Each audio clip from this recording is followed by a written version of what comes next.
This is Tanzila Thebo from e-learning with Tanzila Thebo Academy. As you know that sentence correction series has been started just to help you guys. And I really hope that आपने जो first part है इस series का आपने ज़रूर देखा होगा. Actually this is all about sentence correction, rules, concept and tricks. तो हम माशाल्लाह से 6 रूल्स जो मोस्ट इम्पॉर्टेंट रूल्स हैं, हम मोर देन 17 हैं, हम वो नहीं करेंगे, but the most important rules which are given in all exams. तो हमने 6 को डन कर चुके हैं. आज हम उसके कंटिन्यू करेंगे 3 more and these are extremely essential as well. So let's get started. So this is the outline of today's lecture. आज हम 3 रूल्स को अंडरस्टैंड करेंगे अच्छे से, उनकी टिप्स और ट्रिक्स को समझेंगे, how to tackle them, right. Not only but also connectors, इसको हम कंजक्शंस भी कहते हैं, कनेक्टर्स भी एंड लिंकिंग वर्ड्स भी. Then last one would be auxiliary plus main verb. Before starting today's lecture I would like to remind you in a jiffy that हम done कर चुके हैं, we have done with and, articles, either or, neither nor, spelling rules in present simple. ये PS means present simple, जिसको हम present indefinite tense भी कहते हैं. फिर हमने किया था दो subject which take singular verb always. तो आज का हम लेक्चर स्टार्ट करते हैं. अगेन मैं कहूँगी जिन्होंने फर्स्ट पार्ट इसका नहीं देखा ज़रूर देख लें, because you are gonna have strong command, because this sentence correction is one of the most important and tricky topics. So let's get started. These are the areas which I told you in previous lectures.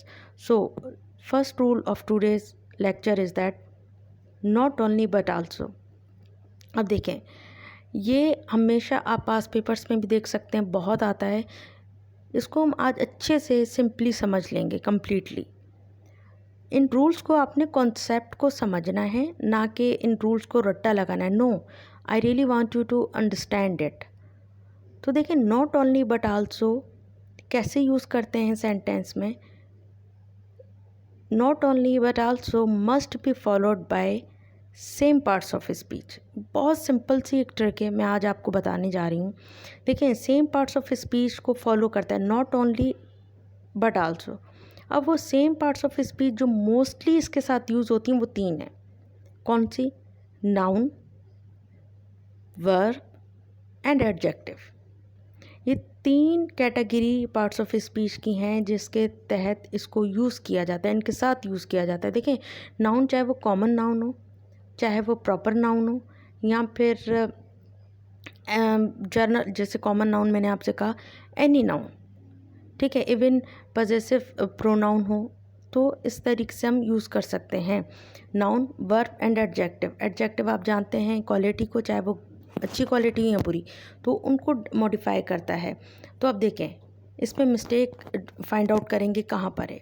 हमने पहली चीज़ जहन में रखनी है simply कि not only but also के साथ same parts of speech लगेगी. अगर नॉट ओनली के बाद नाउन लगा हुआ है तो इट गोज़ विदाउट सेइंग के बट आल्सो के बाद भी नाउन ही लगेगा. सेम भले ना हो बट नाउन ही हो, ठीक है. सिमिलरली नॉट ओनली के बाद अगर वर्ब लगा हुआ है तो डेफिनेटली बट आल्सो के बाद भी वर्ब ही लगेगा, ठीक है. एंड नॉट ओनली के बाद अगर एडजेक्टिव लगा हुआ है तो डेफिनेटली ही बट आल्सो के बाद भी एडजेक्टिव ही लगेगा, ना कि नॉट ओनली के बाद नाउन लगा हुआ है तो बट आल्सो के बाद वर्ब लगा हुआ है. इट इज़ रॉन्ग, ठीक है. अब देखते हैं. He not only is a good doctor but also a good friend. अब ये रॉन्ग सेंटेंस है. अब इसमें हमने मिस्टेक ढूंढनी क्या है. देखिए, हमने एक सिंपल सी ट्रिक अपने जहन में रखनी है. हमने क्या पढ़ा था जी जनाब, नॉट ओनली के बाद अगर वर्ब होगा तो डेफिनेटली बट आल्सो के बाद भी वर्ब होगा, अगर नाउन होगा तो बट आल्सो के बाद भी नाउन, या फिर एडजेक्टिव होगा जो ओनली नॉट के बाद होगा वही फॉलो करेगा बट आल्सो. अब इसमें देखिए मिस्टेक क्या है. ही ओनली नॉट इज़ क्या है जी, हमारा वर्ब है. He only not is good doctor but also good friend. अब देखें गुड फ्रेंड क्या है यहाँ पर, ये जनाब ये एक नाउन है। गुड तो एडजेक्टिव है बट फ्रेंड की मैं बात कर रही हूँ तो ये नाउन है। अब नॉट ओनली नॉट से बाद हमने वर्ब लगाया है, पूरे सेंटेंस में है ही एक वर्ब। समझ आ रही है बात? जब है ही एक वर्ब तो इट मीन्स कि इसके साथ नॉट ओनली लगेगा ही नहीं, क्योंकि हमें तो वो चीज़ चाहिए सेंटेंस से जिसमें दो हों, जो दो हों। कैसे? अब देखें, गुड डॉक्टर, गुड एक एडजेक्टिव है, क्वालिटी है, डॉक्टर एक नाउन है, ठीक है, और फ्रेंड भी एक नाउन है, एक कैटेगरी है ना, कॉमन नाउन है, ठीक है ना। तो he only not is good doctor but also a good friend, this is the mistake that only not के बाद हम verb लगा रहे हैं और but also के बाद हम noun लगा रहे हैं, so this is wrong। अगर हम not only not के बाद verb लगाएंगे तो but also के बाद भी verb ही लगेगा, तो verb एक ही है, तो definitely only not के साथ नहीं, इसके साथ only not नहीं लगेगा। अब कैसे राइट करेंगे हम इसको? ही इज़ क्या हमारा वर्ब एक है, पूरे सेंटेंस में वर्ब एक है, बट हमें वो चीज़ चाहिए सेंटेंस में जो दो हों, जिसके साथ हम पेयर के साथ नॉट ओनली के साथ भी लगा सकें और बट आल्सो के साथ भी। तो देखें, he is not only a good doctor but also a good friend. Is that clear? जी जनाब, इंशाल्लाह मुझे यकीन है आपको समझ आ गया होगा। बहुत सिंपली मैंने समझाया है कि नॉट ओनली के बाद जो लगेगा, चाहे वो एडजेक्टिव हो, नाउन हो या फिर वर्ब हो, वो बट आल्सो के बाद भी वही कैरी करेगा, उसी को फॉलो करेगा, ठीक है। अब उसको और अच्छे मज़ीद तरीके से समझते हैं एग्जाम्पल के थ्रू। He not only is a good son, वो सिर्फ अच्छा बेटा ही नहीं बट आल्सो गुड हस्बैंड। अब देखें, अगेन आपको बिल्कुल आपको बात समझ आ गई होगी, आई एम श्योर कि देखें पूरे सेंटेंस में वर्ब एक है तो डेफिनेटली नॉट ओनली तो वर्ब के साथ लगेगा ही नहीं, हमें तो वो लगाना है नॉट ओनली के साथ जो उसका दूसरा पेयर हो सेंटेंस में, जो हम इस्तेमाल कर सकें बट आल्सो के साथ। इसकी करेक्शन क्या होगी? अच्छा, एक तो ये स्ट्रक्चर आता है, दूसरा इस तरीके से भी आता है, नॉट ओनली ही, वर्ब भी हमारे पास एक है फर्स्ट सेंटेंस में, ही नॉट ओनली इज़ पूरे सेंटेंस में इज़ एक है, बट हमें क्या चाहिए? ऐसा नाउन या फिर एडजेक्टिव चाहिए जो दो हों, जिसको हम बट आल्सो के साथ भी लगा सकें। अब देखें सेंटेंस सेकंड में, देखें not only he, not only के बाद हमने प्रोनाउन लगाया हुआ इधर, और पूरे सेंटेंस में प्रोनाउन भी एक ही है, सो इट मीन्स गलत हो गया। आप बिल्कुल सही समझें, not only is a good person but also a good husband, so it's wrong, ठीक है। आपको पता चलिए क्यों रॉन्ग है जनाब? क्योंकि नॉट ओनली के बाद प्रोनाउन लग रहा है और पूरे सेंटेंस में है ही एक pronoun, but we need two noun और टू एडजेक्टिव। तो गुड क्या है जी? ये हमारा एडजेक्टिव है, ठीक है। सन और हस्बैंड क्या है जी? हमारा नाउन है। समझ आ रही है? अब इसका राइट सेंटेंस पर कैसे बनेगा? He is not only a good son, not only a good son, good क्या है जी? एडजेक्टिव है, सन क्या है? नाउन है। So he is not only a good son but also a good husband. Clear? Similarly she can speak not only English, वो बोल सकती है, ना कि वो सिर्फ इंग्लिश नहीं बोल सकती, वो चाइनीज़ भी बोल सकती है। So she can speak, speak क्या है? पूरे सेंटेंस में एक ही वर्ब है जो नॉट ओनली के साथ नहीं लगेगा। नॉट ओनली के बाद हमेशा वो चीज़ फॉलो होती है, लगाई जाती है जो हमारे पास उसके तहत दूसरी भी हो, जो हम बट आल्सो के बाद लगा सकें, मतलब कि नाउन हो या फिर एडजेक्टिव हो। तो she can speak not only English but also Chinese. अब देखें इंग्लिश क्या है जी? एक नेम है, प्रॉपर नाउन है, कह सकते हैं हम, एक लैंग्वेज का, और चाइनीज़ भी। Is that clear?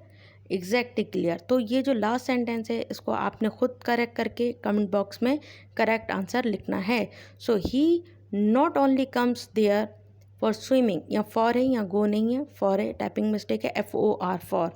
He not only comes there for swimming but also for coaching new swimmers. तो आई एम श्योर कि आपको इंशाल्लाह ये सेंटेंस करेक्ट इजीली आ जाएगा, क्योंकि मैं रूल बता चुकी हूँ बहुत ही सिंपली कि नॉट ओनली के बाद हम वही लगाएंगे जो हम बट आल्सो के बाद भी कर सकें, फॉलो कर सकें, चाहे वो नाउन हो या एडजेक्टिव हो। Is that clear? चलिए जी, अब देखें 8th रूल जिसको हम कहते हैं कनेक्टर्स। देखें कनेक्टर्स भी कहा जाता है इनको, कंजक्शंस भी कहा जाता है एंड लिंकिंग वर्ड्स भी। तो अब इसको क्या करना है, अब देखें when the following words means connectors, when the following words are connecting two subjects in a sentence, then the verb is used according to the first subject। अब मैं सिंपल वर्ड्स में समझाती हूँ। देखें जब ये कनेक्टर्स हो ना, अब वो कनेक्टर्स पहले हम देख लेते हैं। कनेक्टर्स कौन से होते हैं जी? Unlike, as well as, in addition to, with, along with, together, nevertheless and so on, बहुत सारे होते हैं। I have just mention few here, right. अब देखें जब ये कनेक्टर्स दो सब्जेक्ट्स को ज्वाइन कर रहे हो, कनेक्ट कर रहे हो, दो सब्जेक्ट क्या होते हैं? अच्छा, सब्जेक्ट आपको पता होगा कि ही, शी, इट, एनी नेम या आई, वी, यू, दे, ठीक है, यही होते हैं कनेक्टर्स। एनी नेम चाहे वो पर्सन हो या थिंग हो। तो ये जो सब्जेक्ट होते हैं ना, पर इस हो एक सेंटेंस, ठीक है, बट उसमें दो सब्जेक्ट लगे हों, जो कनेक्ट कर रहा हो वो ये लिंकिंग कनेक्टर्स वर्ड्स उनको कनेक्ट कर रहे हैं। तो हमने क्या करना है जी, वर्ब जो लगना है ना सेंटेंस में, जो करेक्ट करना है हमने, वो वर्ब की करेक्शन करनी होगी हमें कि फर्स्ट सब्जेक्ट को वो फॉलो करेगा। अब देखें फर्स्ट सब्जेक्ट क्या होता है, अब समझते हैं एग्जाम्पल्स के थ्रू। माई ब्रदर, ये सब्जेक्ट एक हो गया। अनलाइक, ये क्या है जी? कनेक्टर है। यहाँ आप देख सकते हैं फर्स्ट कनेक्टर अनलाइक है, तो हमने यहाँ अनलाइक लगा दिया, ठीक है। My brother first subject, unlike connector, my sisters. अब देख रहे हैं माई सिस्टर्स क्या है जी? ये भी सब्जेक्ट ही तो है। देखें वो बात क्या कर रहा है कि दो सब्जेक्ट हो सेंटेंस में। एक सब्जेक्ट हमारे पास हो गया माई ब्रदर जो सिंगुलर है, अनलाइक हमने लगा दिया, कनेक्टर के बाद दूसरा सब्जेक्ट आएगा माई सिस्टर्स। अब माई सिस्टर्स भी हमारे पास सब्जेक्ट है पर ये प्लूरल है। तो अब जो हमने मिस्टेक फाइंड आउट करनी है वो वर्ब से करनी होती है। My brother singular subject, unlike connector, फिर माई सिस्टर्स सेकंड सब्जेक्ट जो प्लूरल है, वांट टू गो अब्रॉड। जी हाँ, ये बिल्कुल गलत है। अब देखें मैंने क्या आपसे कहा कि हमने जो वर्ब यूज़ करना है होंगे दो सब्जेक्ट, जो माई ब्रदर माई सिस्टर्स आ गया, अनलाइक भी कनेक्टर आ गया, बट जो वर्ब होगा ना वो जनाब अकॉर्डिंग टू किसके यूज़ होगा? फर्स्ट सब्जेक्ट के। और हमारे पास फर्स्ट सब्जेक्ट क्या है जी? सिंगुलर है, माई ब्रदर। तो ये जो वांट है ना, आपको याद होगा हमने लास्ट लेक्चर में स्टडी किया था 6th rule which was about 5th rule which was about spelling rules. देखें कोई सा भी वर्ड, ये सिर्फ होता है प्रेजेंट सिंपल में इस्तेमाल, सिर्फ प्रेजेंट सिंपल में, या प्रेजेंट इंडेफिनिट टेंस भी इसको कहते हैं, उसमें इस्तेमाल होता है किसके साथ? थर्ड पर्सन के साथ, सिंगुलर के साथ। अब माई ब्रदर क्या है? सिंगुलर है। कोई सा भी word S S, S S, C H, X O पर ख़त्म हो तो हम क्या करते हैं? स्पेलिंग में चेंज करते हैं, येस का इजाफा करते हैं। जैसे मैं बोलूँ I do job, she does job. दूसरा रूल हमने क्या पढ़ा था? कोई सा भी वर्ड कॉन्सोनेंट वाई पे ख़त्म हो तब हम क्या करते हैं? वाई को हटा के आई एस का इजाफा करते हैं। जैसे मैं कहूँ I fly kite, he flies kite, Y को हटा के आई एस का इजाफा कर दिया। एंड फिर हमने थर्ड रूल पढ़ा था कि जो वॉवल प्लस वाई से हो उसमें हम एस का इजाफा करते हैं। जैसे मैं बोलूँ कि I play cricket, Ali place cricket, but अब आप सोच रहे होंगे इसमें वाई तो नहीं है, वॉवल वाई तो नहीं है। देखें जनाब, मैंने ये भी कहा था कि जब इन 3 रूल्स के अलावा कोई वर्ड आ जाए उसके साथ सिंपली आपने एस लगाना है। क्लियर? तो अब यहाँ देखें ये करेक्शन होगी। My brother is a singular subject, my brother unlike my sisters. देखें जो फर्स्ट हमारे पास सब्जेक्ट होगा ना, चाहे वो सिंगुलर होगा या प्लूरल होगा, उसके तहत ही अकॉर्डिंग उसके ही हमने सब्जेक्ट वर्ब लगाना होगा।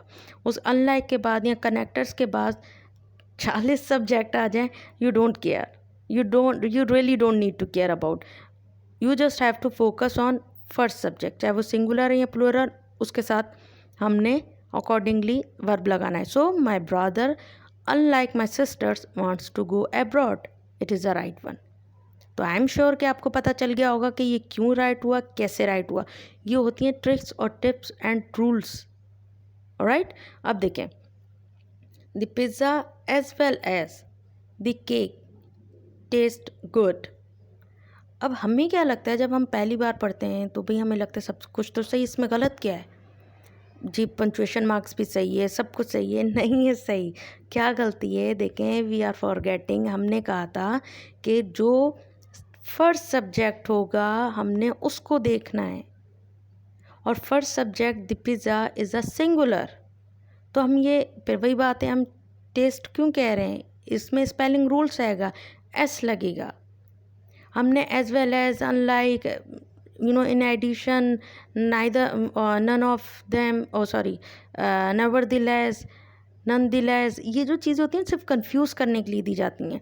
बस आपने एक चीज़ जहन में रख लेनी है कि जो फर्स्ट सब्जेक्ट होगा अकॉर्डिंगली हमने उसको वर्ब को फॉलो करना है, वो वर्ब लगाना है। सिंगुलर है तो सिंगुलर, प्लूरल है तो plural. So the pizza as well as the cake taste good, it is correct. S का इजाफा होगा, एडिशन होगी। ठीक है जी, अब देखें, अब हम थर्ड पढ़ेंगे। इसमें जो हमने मेंशन की हुई थी, मैंने कनेक्टर मेंशन किया हुआ था, इन एडिशन टू। अब देखें, अली, एग्जैक्टली, आपने सोच, there shouldn't mean second thought, हमने ज़्यादा सोचना ही नहीं है भाई। हमने एक चीज़ जान ली है कि भाई एक सब्जेक्ट जो फर्स्ट सब्जेक्ट होगा, चाहे वो सिंगुलर होगा प्लूरल, फिर बात की बातें जितनी भी हो हमने जी लगाना है according to the first subject verb. तो ये सिंगुलर है तो डेफिनेटली सिंगुलर लगेगा। तो Ali in addition to his friends क्या है जी, प्लूरल है, आर गोइंग ऑन पिकनिक। तो ये गलत है, एग्जैक्टली ये गलत है। क्यों? क्योंकि हमने आर नहीं लगाना, अली तो सिंगुलर है, प्लूरल तो है ही नहीं। प्लूरल होता तो हम लगा देते, ठीक है ना। तो Ali in addition to his friend is going on picnic. ठीक है, अब देखते हैं इसका लास्ट सेंटेंस, देखते हैं, एग्जाम्पल देखते हैं। The principal is a singular. बस कुछ ज़्यादा सोचना ही नहीं है आपने, एक्स्ट्रा वर्डिंग में फंसना ही नहीं है। बस आपने देखा सब्जेक्ट, आपने बस कॉन्फिडेंटली उठाया वर्ब, चाहे वो सिंगुलर होगा सब्जेक्ट तो सिंगुलर लगेगा, प्लूरल होगा तो plural. So the principal along with all teachers have come, it's wrong. So right one is that the principal along with all the teachers has come। has क्यों लगा जनाब? क्योंकि हमारे पास जो थे प्रिंसिपल है वो सिंगुलर सब्जेक्ट है, इसलिए हम सिंगुलर ही वर्ब का इस्तेमाल करेंगे। हाँ, अगर ये ऐसे होता कि ऑल द टीचर्स पहले आ जाता, फर्स्ट सब्जेक्ट बन जाता, all the teachers along with the principal, फिर वहाँ हैज़ नहीं लगता, फिर वहाँ हैव लगता, क्योंकि all the teachers is a plural subject. ठीक है, तो अब देखेंगे, आपको एक टास्क है, लास्ट वाला आपने खुद करना है और कमेंट बॉक्स में उसका आंसर देना है। एवरीवन बिसाइड्स, बिसाइड क्या है हमारा जी, ये बात ज़हन में रखिएगा, ये हमारा कनेक्टर है, तो ये आप समझ गए होंगे कि क्या लगेगा। ठीक है ना जनाब। तो everyone besides the two sisters dash eating. अब ये आप पर है आंसर कि इसमें इज़ लगेगा या आर लगेगा। ठीक है जनाब, चलें जी, आज का लास्ट रूल है which is called auxiliary plus main verbs. अब देखें इसमें क्या होता है, ये बहुत बार पास पेपर्स में आया, आप देख सकते हैं, कम्पिटिटिव एग्जाम में देख सकते हैं, इट इज़ गिवन, ये दिया जाता है, तो अब बी केयरफुल। अब देखें इसमें क्या होता है, if two auxiliary verbs are used with one main verb. पहली लाइन दोबारा अगेन मैं आपको रिपीट कर दूँ, if two auxiliary verbs are used with one main verb, the form of the main verb the form of the main verb must be accurate with both auxiliary verbs। अब देखें, पहले तो मैं आपको एक छोटा सा, आई नो कि you know but I have mentioned here to remind. देखें ऑक्सिलरी वर्ब्स क्या होते हैं जी, प्रेजेंट का क्या है जी, is am are a, active sentence की मैं बात कर रही हूँ, is am are a, have as perfect है, ठीक है, परफेक्ट टेंस का। पास्ट का क्या होता है जी, वाज वर होता है, और हैड क्या होता है, परफेक्ट टेंस का, लाइक प्रेजेंट पास्ट परफेक्ट का होता है। ठीक है, फ्यूचर का क्या होता है जी, विल होता है, और जी परफेक्ट का क्या होता है जी, विल हैव होता है। Is that clear? एग्जैक्टली, ये हो गया हमारे ऑक्सिलरी वर्ब। अब देखिए ये बात क्या कर रहे हैं कि आपने दो अगर ऑक्सिलरी वर्ब हो ना, और उसके साथ हो एक मेन वर्ब।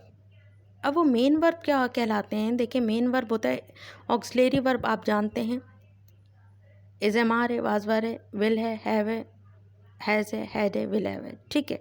अब मेन वर्ब आप जानते हैं कोई एक्शन हो जिसको हम जैसे eat, drink, you know, talk, listen, these are main verbs. अब इसकी फॉर्म ऑफ वर्ब क्या होती है? देखें, ईट है, किसके साथ लगता है जी? प्रेजेंट सिंपल के साथ। पास्ट के साथ एट लगता है, थर्ड फॉर्म ईटन होता है, ऐसे ही होता है ना। तो ये बात क्या कर रहे हैं जनाब? If two auxiliary verbs are use with the main verb, the form of the main verb must be accurate with both auxiliary verbs. अब देखें, ऑक्सिलरी वर्ब आपको याद होगा कि मैंने लेक्चर्स में काफ़ी बार बताया है कि auxiliary verbs plays vital role. It help us to recognize the sentence. ये हमें हेल्प करता है कि कौन से टेंस की हम बात कर रहे हैं। It help us to recognize the tense. Tense मतलब टाइम। इज़ है तो डेफिनेटली जी ये प्रेजेंट हो गया, तो कौन सी फॉर्म लगती है तो उसके अकॉर्डिंग हमें हेल्प करता है, ठीक है। ये हो गया मेन वर्ब। अब आ जाते हैं main verb of stative sentence. देखें, एक होता है एक्टिव सेंटेंस, एक होता है स्टेटिव सेंटेंस। एक्टिव सेंटेंस क्या होता है? जिसमें किसी एक्शन की बात हो, जैसे मैं कहूँ आई टीच इंग्लिश, मैं इंग्लिश पढ़ाती हूँ। ये टीच क्या है इस सेंटेंस में? मेन वर्ब है, एक्टिव मेन वर्ब। अगर मैं कहूँ इसको स्टेटिव बनाए तो कैसे बनेगा? आई एम अ टीचर, भाई मैं इंग्लिश पढ़ाती हूँ तो definitely I am a teacher ना, सो आई एम अ टीचर। तो ये जो एम है ना, ये स्टेटिव वर्ब का, स्टेटिव सेंटेंस का ये मेन वर्ब है इधर। एक तो इज एम आर हम यूज़ करते हैं प्रोग्रेसिव टेंस में, जिसको हम कंटिन्यूस कहते हैं। जैसे आई एम टीचिंग, मैं पढ़ा रही हूँ, आई एम टीचिंग, तो इसमें मेन वर्ब क्या है जी? टीचिंग है। ऑक्सिलरी वर्ब क्या है जी? एम है, ठीक है। बट स्टेटिव सेंटेंस में जिसमें हालत बयान हो, एक्शन ना हो, उसमें जो is am are, was were या विल बी या विल हैव बीन, जो बीन जो होता है थर्ड फॉर्म लगती है परफेक्ट टेंसेस में। As you know that have के बाद बीन लगता है, इज एम आर तो हम लगा नहीं सकते, बी नहीं लगा सकते, तो थर्ड फॉर्म लगाएंगे तो बीन लगाएंगे, ठीक है। होपफुली ये समझ आ गया आपको कि मेन वर्ब का जो एक्टिव सेंटेंस का एक्शन मेन वर्ब होता है, ईट हो गया, ईटन हो गया, ठीक है। और जो स्टेटिव सेंटेंस का जो मेन वर्ब होता है वो इज एम आर और प्रेजेंट परफेक्ट में हैव या हैज़ बीन और was were and then had been, will be and will have been. तो अब इसको और अच्छे से समझते हैं एग्जाम्पल्स के थ्रू। देखें, अब इसका रूल हमने जहन में रखना है। उन्होंने सिंपली ये बोला है, एक सिंपल वर्डिंग में बताऊं तो देखें जी, आपने जो ऑक्सिलरी वर्ब लगाया है ना सेंटेंस में, दो ऑक्सिलरी वर्ब होंगे तो डेफिनेटली उसके अकॉर्डिंगली ही आपने उनका सब्जेक्ट ज़रूर लगाना है। मेन वर्ब जिसको हम कहें, मेन वर्ब ज़रूर लगाना है अकॉर्डिंगली। अब देखें, आई हैव क्या है यहाँ पर? एक auxiliary verb. I have and always will क्या है? Auxiliary verb. दो ऑक्सिलरी वर्ब हो गए, वो भी यही करेंगे सेंटेंस में अगर दो ऑक्सिलरी वर्ब होंगे तो हमने मेन वर्ब अकॉर्डिंगली एक्यूरेट लगाना है। अब देखें, हैव आ गया ऑक्सिलरी वर्ब, विल आ गया ऑक्सिलरी वर्ब। अब इसमें मेन वर्ब है, ये बेसिकली स्टेटिव सेंटेंस है, जैसे मैंने आपको बताया कि परफेक्ट टेंसेस में ऑक्सिलरी वर्ब के बाद बीन लगता है। तो अब देखें, I have had always will be your friend. अब ये कहना ये चाह रहे हैं मैं आपका दोस्त हूँ और हमेशा रहूँगा, या मैं आपकी दोस्त हूँ हमेशा रहूँगी। अब देखें, ये गलत है। कैसे गलत है? अब ये इसलिए गलत है, वो ये कह रहे हैं कि आपने अगर ऑक्सिलरी वर्ब दो लगाए हैं ना, हैव और विल, तो आपने वर्ब भी, जो मेन वर्ब है वो भी दो ही लगाने हैं। क्लियर? अब हैव के बाद तो थर्ड फॉर्म आती है, बी तो लग नहीं सकता, ठीक है ना। बी लगेगा तो ग्रामेटिकली रॉन्ग होगा। तो हैव के बाद थर्ड फॉर्म लगती है, बी की थर्ड फॉर्म क्या है जी? बीन है, इसलिए यहाँ बीन लगाया गया। I have been and always will be. अब विल बीन भी तो नहीं कह सकते ना, इट वुड बी रॉन्ग, क्योंकि ये फ्यूचर सिंपल का है, स्टेटिव का। तो विल बी योर फ्रेंड, मैं आपकी दोस्त हूँ और हमेशा रहूँगी। तो आज आपको पता चल गया कि ये बीन कहाँ से आया और इसका सेंस लॉजिक भी पता चल गया ये गलत क्यों था। कि भाई जब आपने ऑक्सिलरी वर्ब लगाया है तो आपने वर्ब भी तो लगाना है, ठीक है ना। तो अब नेक्स्ट सेंटेंस देखते हैं। वी हैव क्या है, प्रेजेंट परफेक्ट का है। We have and always will enjoy rain. अब फिर गलती, अब क्या गलती है, एग्जैक्टली एंजॉय की गलती है। अब देखें, विल तो हो गया ऑक्सिलरी वर्ब जिसको हम हेल्पिंग वर्ब भी कहते हैं, हैव भी हो गया हेल्पिंग वर्ब। अब विल के साथ तो हमने एंजॉय लगा दिया, जो मेन वर्ब है वो तो लगा दिया, अब हैव के साथ नहीं लगा तो सेंटेंस गलत हो गया ना। एक रूल है भाई, आपने विल के साथ मेन वर्ब लगा तो definitely you are suppose to use main verb, you have to put with have as well. तो हैव के साथ क्या लगेगा, एंजॉय की थर्ड फॉर्म लगेगी which is enjoyed. Clear? So we have enjoyed and always will enjoy rain. हमने rain enjoy की है और हमेशा करेंगे, और आई थिंक करनी भी चाहिए। Alright, so this is all about कि ये रूल बहुत ट्रिकी है, बट आई एम श्योर अब आपको समझ आ गया होगा। The way I have explained, I think it's quite easy now for you, right. तो अब देखें, एक तो ये रूल हो गया। अब दूसरा रूल देखते हैं, इसी का रूल है बट इसका एक दूसरा एक ट्रिकी सेंस है, वो भी एग्जाम में दिया जाता है। That is I am teaching you right now. अब हमने क्या बोला जी, ऑक्सिलरी वर्ब हो, दो ऑक्सिलरी वर्ब हो, हैव, विल या कोई से भी हो, ऑक्सिलरी दो वर्ब हो, but I have mention these, right. Have भी है पहले सेंटेंस में आई के साथ, और विल भी है। अब विल के साथ तो बी लगेगा बट हैव के साथ बीन लगेगा, भाई करेक्ट हो गया सेंटेंस कि ऑक्सिलरी वर्ब के साथ जी हमने अकॉर्डिंग टू ऑक्सिलरी वर्ब ही हमने वर्ब लगा दिया, तो ये करेक्ट हो गया। अगर यही बात है कि हमने ऑक्सिलरी वर्ब के साथ एक्यूरेट वर्ब लगा दिया तो ये सेंटेंस क्यों गलत है? देखे ना, you work like by me, you work क्या है जी, ऑक्सिलरी वर्ब है पास्ट का, लाइक क्या है, ये पैसिव सेंटेंस है, तो डेफिनेटली पैसिव सेंटेंस में हमेशा थर्ड फॉर्म ही लगती है, चाहे वो प्रेजेंट, पास्ट या फिर फ्यूचर हो। ठीक है जनाब, तो थर्ड फॉर्म ही लगती है उसकी मेन वर्ब की। So you were liked by me, verb क्या है, ऑक्सिलरी वर्ब है, लाइक्ड क्या है जी, मेन वर्ब है, by me. Are liked by me, are मतलब प्रेजेंट है, आर प्रेजेंट सिंपल का, और लाइक्ड क्या है जी, ये मेन वर्ब है, by me. And will be क्या है जी, फ्यूचर है, लाइक्ड बाय मी। अब इसको एक दफ़ा सेंटेंस को पढ़ती हूँ मैं, you were like by me, are like by me and will be like by me. तुम पसंद की जाती हो यानी तुम्हें पसंद किया था, तुम्हें पसंद करता हूँ या करती हूँ, या हमेशा करता रहूँगा या करती रहूँगी। ये क्यों गलत है? देखें, अब बात ये, हमने क्या कहा कि अगर ऑक्सिलरी वर्ब होगा उसके अकॉर्डिंगली, ठीक है ना, अगर विल है तो अकॉर्डिंगली हमने फर्स्ट फॉर्म ऑफ वर्ब लगानी है, ठीक है। अगर हैव है तो उसके अकॉर्डिंगली हमने थर्ड फॉर्म लगानी है। डिफरेंस आ गया। There were two different verbs. देखें, आई हैव बीन लगा और विल बी लगा, तो बी और बीन डिफरेंट थे। सेकंड लेक्चर सेंटेंस में देख लें, we have enjoyed, third form है एंजॉयड, और विल के बाद हमने फर्स्ट फॉर्म लगाई एंजॉय, तो दोनों की फॉर्म डिफरेंट थी, वर्ब की दोनों की फॉर्म डिफरेंट थी, इसलिए हमने मेंशन किया। बट इस फॉर्म में आप देख सकते हैं, इस लाइट की तीनों ऑक्सिलरी वर्ब के साथ एक ही फॉर्म है विच इज़ थर्ड फॉर्म। तो जब ऐसा केस होगा तो नोट आप देख लें, पहले नोट पढ़ाकर फिर मैं राइट आंसर पे जाऊंगी। When the main verb is correct with all the auxiliary verbs, जैसे मैंने कहा कि इसमें ऑक्सिलरी वर्ब का हैव था और विल था, तो उसके accordingly different form of verb थी। हैव के साथ हमेशा थर्ड फॉर्म लगती है, विल के साथ हमेशा फर्स्ट फॉर्म ऑफ वर्ब लगती है, तो डिफरेंस था फॉर्म्स में, इसलिए हमने एंजॉयड को भी मेंशन किया, एंजॉय को भी। बट अगर वर्ब की जो फॉर्म एक ही होगी तो हम बार बार उसको मेंशन नहीं करेंगे। When the main verb is correct with all the auxiliary verbs, then main verb is used once, बस।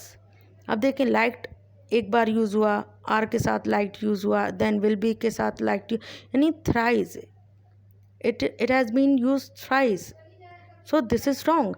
तो इसका करेक्ट क्या होगा, यूवर, यू आर, सेंस ये देगा, you were are and will be like by मी।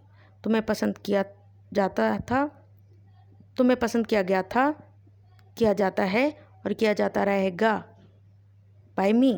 ठीक है, तो these were the most important can be said that rules concept and I am sure कि आपको अच्छे से समझ आ गए होंगे। और अगेन मैं कहूँगी, अगर आपने फर्स्ट लेक्चर नहीं देखा तो डू वॉच इट, उसको ज़रूर देखें, because this series is gonna teach you just most important and repeated concept of और रूल्स ऑफ सेंटेंस करेक्शन। तो होपफुली आज का लेक्चर आपको बहुत अच्छे से समझ आ गया होगा। And if you haven't subscribe this channel so do subscribe if you really want to enhance your spoken and written in English. तो मिलते हैं नेक्स्ट लेक्चर में मज़ीद मोस्ट इम्पॉर्टेंट रूल्स के साथ। तब तक के लिए बहुत अपना ख्याल रखिएगा अच्छे से। टेक केयर, अल्लाह हाफिज़।